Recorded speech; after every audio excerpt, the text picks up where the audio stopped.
Досегашната пратеничка од НСДП Сонја Мираковска и лидерот на СДСМ Зоран Заев ќе бидат носечкиот пар во четвртата изборна единица.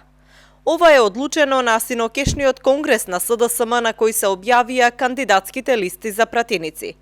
Покрај нив, во четвртата изборна единица на листата се најде и досегашниот пратеник од Струмица, Костадин Костадинов, кој ќе биде на седмата позиција. Од Струмичко има уште еден кандидат, Љубица Спасова, сопруга на поранешниот градоначалник на Новосело Петар Спасов. Таа се најде на 12-тата позиција. Во првата изборна единица носители се министерот за надворешни работи Никола Димитров и вице-премиерката Мила Царовска.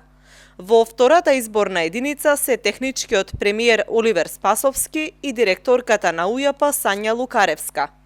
Третата изборна единица ја предводат генералниот секретар на СДСМ Љупчо Николовски и Јагода Шахпаска. Во петата е министерката за одбрана Радмила Шекеринска со Јован Митревски, а во шестата ќе биде носител од коалиционите партнери заедно со Фаница Николовска. СДСМ верува дека изборот на кандидатските листи е полн погодок. Платите продолжуваат да растат. Сите плати, за да има повисок животен стандард и повеќе пари во секое семејство, кај сите граѓани. 300 евра минимална плата, 600 евра просечна плата до 2024 година. Тоа е нашата понуда до граѓаните на овие избори. Сосема реална. Грижа за сите.